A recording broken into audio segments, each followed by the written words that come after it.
You are listening to All Burgundy and Gold Everything with the urban sports scene on Fox Sports Radio 96.9 FM and 1340 AM Hopewell, Virginia. Wole and Mo are your hosts. Ray Jeezy is out. What's good, Mo? Ain't much, man. Just sitting here thinking about replaying last year, this day, the day that Kobe passed away. Yeah, man. Yeah. I got Kobe right here with me. You know what I Bro, mean? you already know. I Look, got man. Kobe right here with me. Just You already show some know, man. respect and pay some homage. You know what it is, man. You already know, man. The Angel, man. Dub I four, man. see you. I see you, man. You know what I'm saying? Like, yeah, man, this is definitely, I'm with you, man. Like, I tell folks all the time, I ain't phony, but, I grew up a Laker fan, you know what I'm saying? Lakers are for life. Magic's my favorite basketball player of all time. And, Mm, like, when the Kobe Shaq thing went down, dude, I was so mad at Kobe, bro. Like, I had held grudges for a minute. And, like, but I've always appreciated his talent, you know what I'm saying? Like, I've always, right, like, as a dude who plays ball and when you see a dude that works hard and hoop at the level he hoops and the effort that he puts out there on the basketball court, man. you got to What? appreciate it. I've always like there's ballers out there. I know this is a football show, but I gotta say this: there are ballers out there like a Vince Carter who are God-given ability. Like God has blessed you with jumping ability, everything, and smooth, quick first step, everything. But Everything. when you don't put in the work in the gym all the time, yeah, you're gonna be great, but it's temporary greatness. That you're there's Right. gonna be a point where you just peak and that's it. Kobe Right. was always reinventing himself and always making himself a better basketball player. He lived in the gym, and that should be appreciated. That's Mamba mentality for real, man. Absolutely. Made you appreciate the grind, man. Like he made. I tell people all the time. Everybody, Mama, man, he was so good at what he did, and Mm-hmm. he lived by it so much that he made you feel, even though you were inferior than he was in what you do, that you Mm-hmm. can be that in what you do. You know what I mean? His impact just just spreads further than the basketball court, man. And you could tell how people felt last year and how people are feeling this year, man. Been watching ESPN all day and stuff, watching people, different NBA players come on and talk. People are still crying to this day, man. It's just that long-term lasting impact that he had on a lot of people, man. He never shorted you. So you Yeah, always felt part of it. yeah, definitely, and I feel like we're like to be real, like we've been robbed. And what I mean by that is that we got the like Kobe was getting comfortable, man. You know what I'm saying? Like we saw Kobe as a killer, as a competitor, but outside of the game of basketball, you could tell he was comfortable in who he was and Mm-hmm. being more of an ambassador, dude. You know what I'm saying? Like Mm-hmm. we were robbed of that, man. Like because you can see it, man. He was doing podcasts with Steven Jackson and Matt Barnes. He Yes, was just sir. he was loose, man, and it was like that's the Kobe that a lot of people wanted to see, and he was real comfortable in where he was as a basketball player because it wasn't about cutting heads off and trying to show prove to people where he was at in like the hierarchy of basketball greats, right? He Mm-hmm. wasn't he was done with that, man. And you got to see a dude comfortable saying, you know what? Here's my resume. You like what you like, you hate what you want to hate, but I Right. mean that I'm me, and you going to enjoy it or love it or whatever. But he was comfortable and he was to a lot of people more likable. For sure, we was about to learn a lot about him. We were Mm-hmm. definitely about to learn a lot about him and the inner workings, and it would have just leveled up his, his Yeah, allure, I agree, man. what he stood for. Totally But agree, bro. sad day last year. Like I tell people all the time, that's the first time I cried over somebody I never knew. You know what I mean? Like I Bruh, literally, I shed a tear. I bruh, shed a couple of tears, and then when the news just kept progressively getting worse. When you heard his daughter was with him, like yeah. that's when I had lost it because like I was expecting my daughter to be born Mm, shortly thereafter. So like the connections were just going through my mind. You know what I mean? Like it's just I could imagine that last moment, which we nobody knows about, but like that's all that plays through your mind, and just it's unfortunate, but he left a lasting impact from his time here on Earth for the 42 years definitely. that he spent here. Yeah, man, a legacy, man, a legacy that cannot be touched, man. Real talk. I mean, it is what it is. A legacy that cannot be touched. Hey, y'all, subscribe to our podcast on Spotify, Stitcher, iTunes, and Google Podcasts. Search all Burgundy and Gold, everything with the urban sports scene. Also, tweet us at Urban Sports Scene and hit us up on our Urban Sports Scene Facebook page. It's time for the pregame. Here is what we have on tap. We'll talk about the Washington football team naming Martin Mayhew as the GM, and we'll also debate if the Washington football team should go after quarterback Matthew Stafford. But first, last week's report of the Washington football team hiring former Carolina Panthers general manager Marty Herney as the new GM was wrong. Herney was actually named the executive VP. Washington hired former Washington football team cornerback Martin Mayhew as their new GM. Mayhew was the vice president of player personnel for the San Francisco 49ers last year. He also was the GM for the Detroit Lions in 2008 to 2015. Mo, your thoughts on the hire?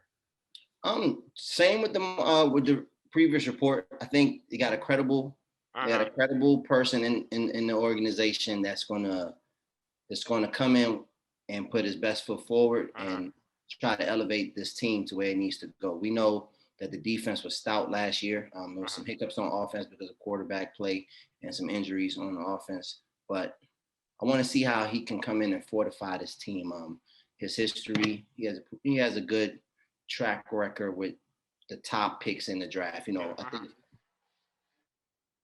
it's like a 50-50 game after the first 3 rounds. Yeah. But when you look at some of the notable people that he's drafted in his time, and even if they didn't go on to have long, great careers, you look at the impact that they had on that team when they were on there. You can see that he's going to be a value to the organization. Yeah, he's part of this. He was part of this team when it was winning. I remember Martin Mayhew. I'm aging myself. I remember Martin Mayhew when he was alongside Darrell Green. And it was funny. I used to think like, dang, they throwing the Mayhew side. He about to get 8. Like I remember thinking that when I was younger, because Darrell Green was like, they would always go to Martin Mayhew. Like they would test Martin Mayhew. They wouldn't test Darrell Green, but they would test Martin Mayhew. But he definitely knows about the winning culture here in DC when this team was relevant and when this team was competing for a championship. So I think having that, not just having the knowledge of what he's done, outside of this organization, but the passion and knowing like what it meant to be a winner in this area. Like he has that. He felt that. He was on that team in '91. They went when they went 14-2. When they had one of the best defenses in the league in that season. So he knows what it takes and what the passion of this fan base and what it's all about. Because I do feel like when you're part of that winning culture, some people are like, oh, people get too nostalgic. But when you're part of that winning culture, especially back then with Gibbs and whatnot, it does help to a certain extent. You gotta be knowledgeable. Don't get it twisted. Like you just can't, hey, you're from that team and that's that and that's that. That doesn't work. You gotta be knowledgeable. But I do think bringing that mentality, you know what, I was here when we were winning because you care. You know what I'm saying? Right. Like there's a little bit more of an investment for you. Exactly. You know what I'm saying? Invested effort for you. When you look at the position in Detroit and how that went down, unfortunately, some of those teams just couldn't, slice the cake and get over the hump. They had like a few playoff. Yeah. I want to say 2 to 3. Maximum 3 if they did. Under the leadership of Matthew Stafford, and he didn't draft Calvin Johnson, but Calvin Johnson was there on that team, already. I think a lot of the stigma behind the Lions was above his pay grade in management, higher management. So like to see him in this organization where management is a lot more stable. It seems like Dan is taking a back seat. Ron Rivera has the keys to the car and how he wants to operate. And he's bringing like-minded people in that have that know the culture, that know what the expectations are, and the caliber of football players that the team want to. And to your point, he was on a team that really wasn't like Detroit was off and on. But I mean, when he got there, he did help that organization at least compete. Because they weren't competing, prior to him having that position. They were competing. They were a bad team. They were still getting over losing Barry, like they've been for a while. For losing Barry for a while. Calvin Johnson, as great as he was, is putting up numbers and dynamic, fantastic. Right. But he needed help, so he drafted Matthew Stafford. And when those two got together and got that synergy, then things started going. They got Sue, they got Fairley. From Auburn, so he did some good things in the draft to help this team compete. And I hate the knock that they didn't win a playoff game when he was there, but I mean, I remember one game where they played the Cowboys in the playoff, and literally the Cowboys. I don't know what the refs were doing. They pretty much gave the Cowboys that game because they competed and they played. They played their butts off on the road and should have beat the Cowboys that game. So I mean, everything, every game and everything has their own little situations and why a game turns out one way or the other. But I thought he did a good job in Detroit. Then he goes to San Francisco. And you're involved in that winning culture. You know what I'm saying, with what John Lynch is doing. And John Lynch, though they had a bad year this last year, and I mean last year was last year, and it was a little tough. This season was a little tough, right? Dealing with COVID. Right. You know what I'm saying? Quarterback play. It's a little different.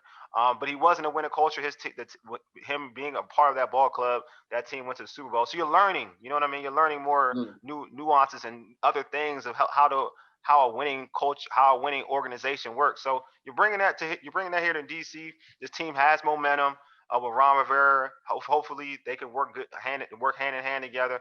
Obviously, you still got Hurney, who's worked with Rivera in Carolina, and they got rapport. So now, like you said, Mo, great point. You have like-minded individuals working together. And you have a respected person in each of the top 3 positions for an organization. And we talk about Mayhew a little bit further. Like, even though he wasn't the GM the years prior to the year that he actually became the GM in Detroit, he was a part of that personnel team, right? Yes. So he was there in second in command, third in command, and he made, worked his way up. And he, rightfully so, he earned the GM role. Great first draft when he first came out with Matthew Stafford and Brandon Pettigrew, who was a tight end for them for a while, Louis Delmas and DeAndre Levi. He even drafted a local talent, Derek Williams from Eleanor Roosevelt. Oh yeah, I know Derek. I know, yeah. Sure. I mean, so a Gronkowski brother came in that draft, and he just kept building. The next year got a Ndamukong Suh, got Javid Best. You know what I mean? Like, he kept building. After that, and then got some gems. They got Kevin Jones too. Did he get Kevin Jones from VTech? No, Kevin Jones was right before him. Right before him? Okay. Yeah, Kevin Jones was right before him, the running back from Virginia Tech, right? Yeah, Virginia Tech, yeah. Mm-hmm. Right before him. So I like to see how he blends with Hurney. Now that you have trusted people in each level of the organization and how they can bounce their ideas of what this team needs off of each other. And I'm looking forward to seeing how the team capitalizes in this free agency and the draft, what they prioritize. I think we all have narrowed down the positions that are of importance. Receiver, linebacker, they're probably going to need another DB because of the contracts that's coming up. Darby, yeah, good point. Yeah, maybe. So I like to see who he spends money on versus who he builds in the draft with. Definitely. Right? And I have my own ideas about that. And I know we'll talk about it on a different show. We could definitely go on a different show. Actually, I want to get a draft person to discuss that in terms of like, what they should do or whatnot. But you mentioned Stafford. This dude drafted Matthew Stafford. There's a lot of talk, man, a lot of chatter on Washington football Twitter about Matthew Stafford. Got to be the guy to come here. You know what I mean? Absolutely. Is he should they go all in to bring a Matthew Stafford here into DC? I mean, when you look at this team, the biggest hole is absolutely at the quarterback right now. We love Alex for everything he did, his comeback story. He's going to win the comeback player of the year. We love his resilience playing this year. Even as somebody that's not a fan, that's why I say he. Yeah, no, any human being can love his story, right? Facts. And see what he put out there and the effort that he gave to help this team make the playoffs this year after like a 5-year hiatus. But quarterback is a pressing need, and Matthew Stafford puts a trusted, wily veteran who has experience and who's been on bad teams, who's been on decent teams and playoff teams to come in here and is still talented enough to carry the team some games. We know that was an issue this year, right? With defense carrying the majority of the way, and Alex playing somewhat of a manager role, right? Having somebody a little bit more dynamic that can extend plays a little bit with their legs, that can throw the ball deep with the flick of a wrist. And we know about his multiple throwing angles. Matthew Stafford makes sense for any team that's looking for a quarterback. I personally think the Saints and the 49ers cannot afford to not to not make this go thing after him. happen. Where they are. I'm not saying the Washington football team is not with, we're talking I about got you. San Francisco fresh off the Super Bowl last year. We know injuries derailed played them a this part year. They this had year. about 15 people on IR that they trusted, Yeah. and that were out for majority of the time of the year. So they couldn't get no continuity. They lost their quarterback. They were down to their third quarterback and their third and fourth running back. So I'm thinking, like, if I'm the Saints and Drew Brees is retiring and Matthew Stafford has I know they're in cap hell, but they can release, I believe if they release Drew Brees contract out the way and they release a couple of other people, I think they can fortify it. But any team that needs a quarterback, Matthew Stafford is the selection. I mean, because I think Deshaun Watson is outside the price range and what you're willing to give up.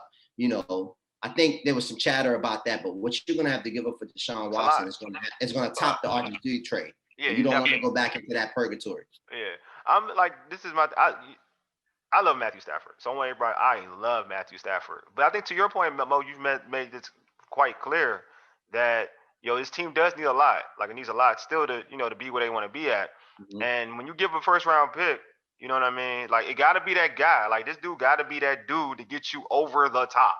Yep. Like, get you over the top. That year. Not next year. Not next year. This is what I'm saying. This is where I agree with you. And when we're talking about giving up a first round, and I like Matthew Stafford. I think Detroit did him a disservice. I think he's better than if you give him more talent, he can be way better. Like, that's Absolutely. What Detroit did is not fair to whatever. But you do got to look at the situation here in DC is that you don't have a running back in this situation where it's guaranteed 1,000 yards. Matthew Stafford never had that in Detroit either. You don't have that situation. So he's similar. You know what I mean? This team only went 7-9. You know what I mean? There's only, and I'm going to say this, and again, people are going to take whatever. There's only like one quarter other than Deshaun Watson, and I just think that the asking price will be out of this world because he's young and a dog. He's young and he's a dog. All right? You already know that he's going to be one of the best quarterbacks, period. If you want to go that route and you're going to do it, do it. And you're going to be happy any which way because it's Deshaun Watson. But you may not. You could see why people would be on the fence because it's like you're thinking RG3 all over again. So I know where you're coming from. You also don't want to mortgage the whole franchise. The whole franchise for a quarterback because we've seen how that hurts teams. Like, look at the Minnesota Vikings. They mortgaged everything on that Kirk Cousins contract. They had to let the defense suffer, right? Yep. So we've seen that. There's only one player that I feel like quarterback that's made every wide receiver group look good, that doesn't look good, and doesn't really need a running game that much. It's good for him, but doesn't need one. That's Aaron Rodgers. If you're going to go the route of giving up first round picks for a quarterback in his 30s, in his 30s, I go A-Rod. If I'm giving up draft picks for somebody in the 30s, I'm going for A-Rod. Like, that's what I'm saying. Go for the gusto, huh? Yeah, if I'm gonna give up first round picks, that's what I'm doing. I'm not giving up first round picks because, and I like Matthew Stafford. Again, but to everybody's point, they still need a lot for Matthew Stafford to still work. Right, and I don't think it would take a first round pick with Matthew Stafford.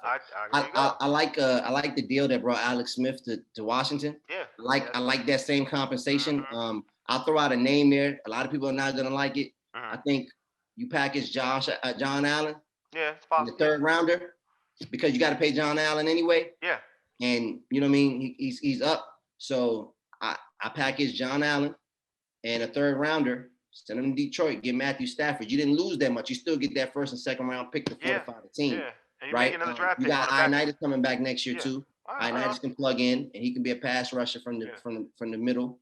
And they love Deron Payne. And you know what the two young boys on the outside do. So no, I think and you still got Settle too to even as another backup. Settle to come in. Him and Ioannidis alternate or whatever. Yeah, so you're still like I like that. I love Jonathan Allen. I feel like you should definitely try to keep him in core. But if that's going to get you Matthew Stafford, another trading a second round, a second or third rounder, and Jonathan Allen to do it, then that's a deal that you got to take. You got to do it. I got to make, man. You got to make again. Just got to make. But then even when you do that, and this is the thing, even when you do that, right?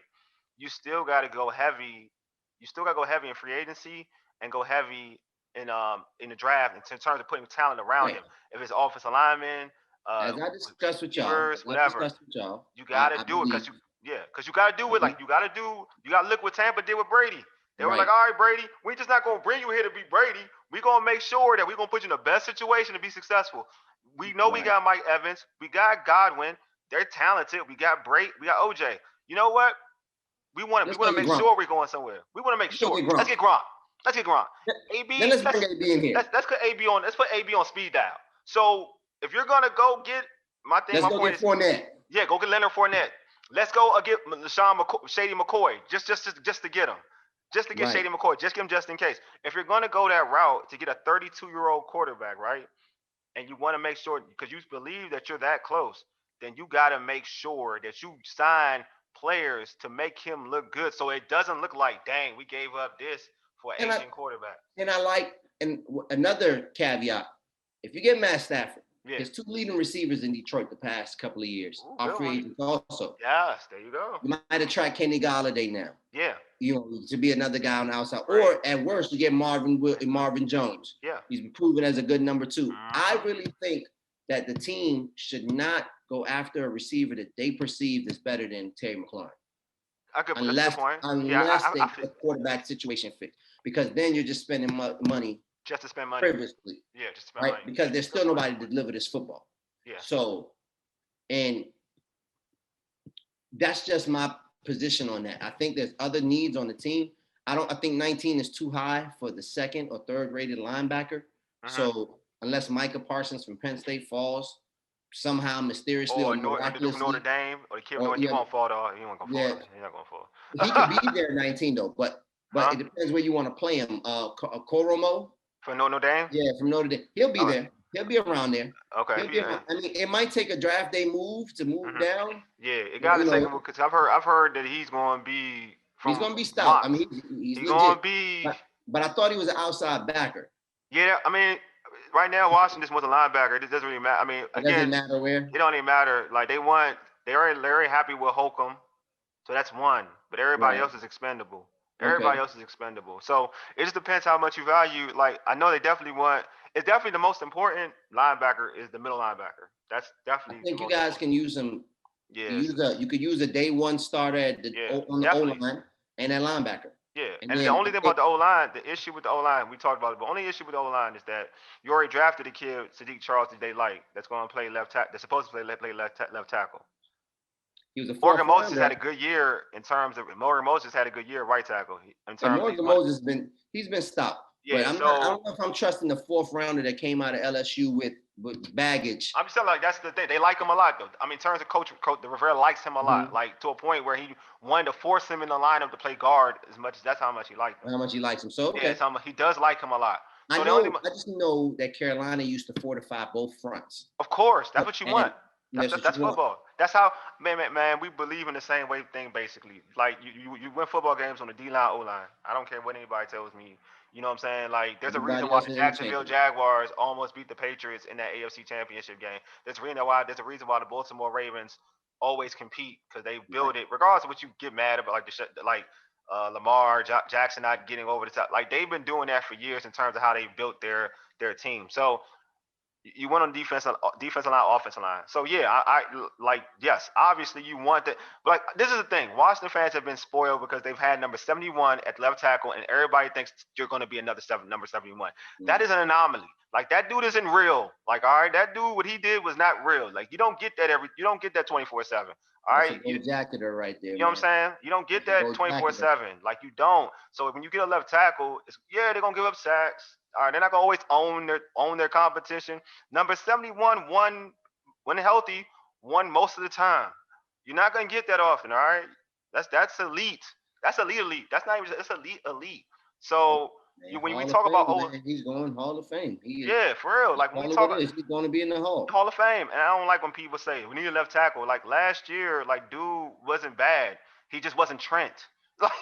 Like that's a lot of times people look at it. He wasn't bad. He just wasn't Trent. Like you can't compare somebody to Trent. We got to stop it. Like that's when people look at Morgan Moses. I'm like, when they compare, like he ain't shutting him down. He gave him a sack. I'm like, bruh, you keep comparing it to another tackle. He's gonna look bad. You're comparing it to the wrong dude. He's a right tackle. Okay, it's not like he's a right tackle. Right. So him to look spectacular at right tackle, that tells you a lot. Like he looked good at right tackle. I like to see y'all bring in like I said, I like to build a foundation. Of course. From what I'm seeing from what the team is, no matter what quarterback you got back, you got to protect them. Got you. Right. So build a foundation. I feel like it's plenty of wide receivers that are notable right now that you can get in free agency. I agree with that. I agree with that too. You just need somebody that can play opposite of Terry and make a play. Yeah, I mean, this is the thing. Like, and we talked about it. We talked about it before, but like, whoever the like, if you get Matthew Stafford, right? Like, I feel like you need somebody like Galladay and Marvin Jones, because these are dudes that can go get the deep ball and they use toughness and height. So yeah, if you're gonna get somebody like that, that's fine. I like somebody. If you want to go cheap route, like, say you worry about money, you know what I'm saying? And like you said, somebody not better than Scary, but you somebody who can help Scary. Like, you can go AJ Green and be cheap because he's a vet. He's a vet. He's not getting as much. He may not get as much money as Galladay because he's younger and folks like that. Depending, and he can teach the young. He can teach Scary Terry.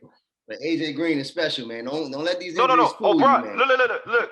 I'm saying that hoping for a bargain. Don't ever don't get it twisted. I got AJ. Look, bro. Ask Ray. I got AJ super high on my list. I think AJ better than most receivers. I just think that he's in a different situation. Like, this is the way the league portrays you. It's the way the league portrays you. You know what I'm saying? That dude, he was my favorite receiver. Yeah, I had. I'm gonna tell you my AJ thing. It was Julio and it was AJ. That's how much I like AJ. And I had it in reverse until Julio took the top off. Yeah, took off. No, look.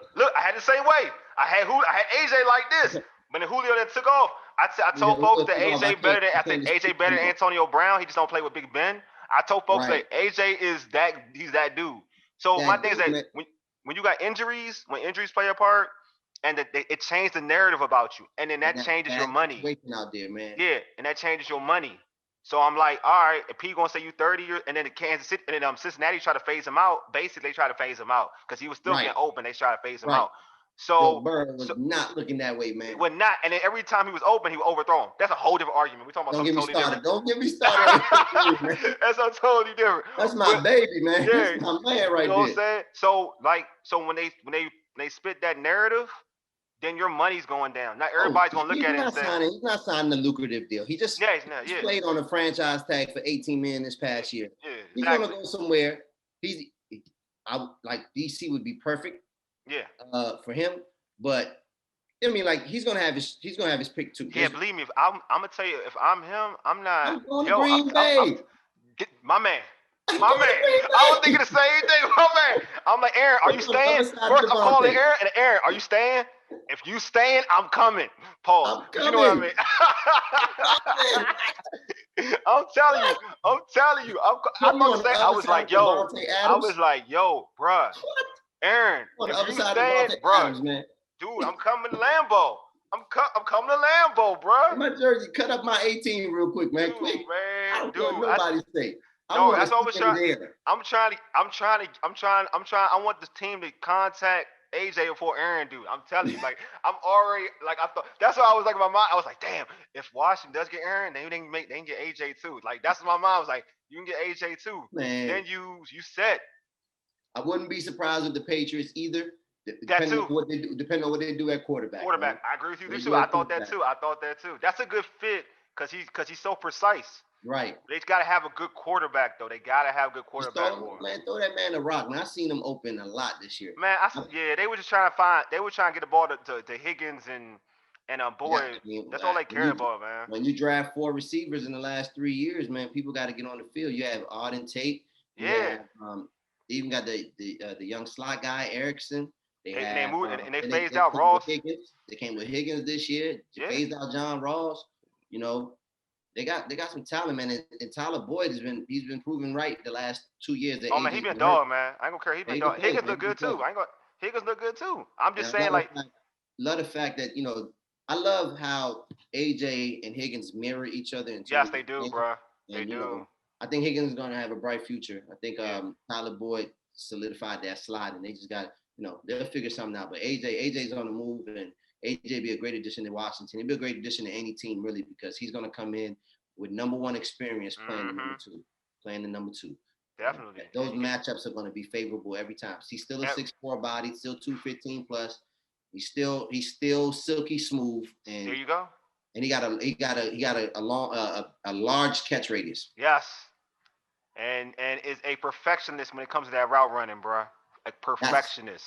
I tell kids. I used to when I coached high school. I'm like, who like pattern your game after somebody, Uh-huh. and they would always pick Julio and this and this. I'm like, dude, you don't run Nah. 4.3. You're not 6'3", 230. You got to figure. Like AJ plays wide receiver like he's 5'11". Yes. He got fluid hips. His feet are good. Catches the ball at a superb rate. Like he was on a Hall of Fame clip. He was the first. He was about to break the record that Mike Evans broke this year with 7 straight 1,000-yard seasons to start a career. He got hurt week 10 against Buffalo that year, and he was supposed to come back for the last game, and they sat him out, and he broke his streak of 1,000-yard seasons. And ever since then, it's been a snowball. He had a hamstring injury. They practiced at some rinky-dink college, one training camp to lure the fans, and there was a divot in the ground. His ankle gets turned in there. He misses that season. Has to have surgery, makeup surgery and whatnot. It's been a bad ride from the last 3 years. I want to see him bounce back. And if it's in DC, I'll be cheering for him over here. I'll have another favorite player on the Washington football team. I know that's right. Without rooting for them specifically. I got you. I know that's right. Hey, man, appreciate everybody for listening to the show, man. Make sure you subscribe to our podcast on Spotify, Stitcher, iTunes, and Google Podcasts. Search all Burgundy and Gold Errything. Also, tweet us at Urban Sports Scene and hit us up on our Urban Sports Scene Facebook page. Y'all keep tuning in. We're going to keep dropping that knowledge to you. Again, man, Mamba forever, man. Appreciate you, Kobe. Love you, man. Hey, you've been listening to all Burgundy and Gold Errything with the Urban Sports Scene on Fox Sports Radio 96.9 FM and 1340 AM Hopewell, Virginia, 4H's. You dig? Deuces. A mega leaders out, big homie. Peace.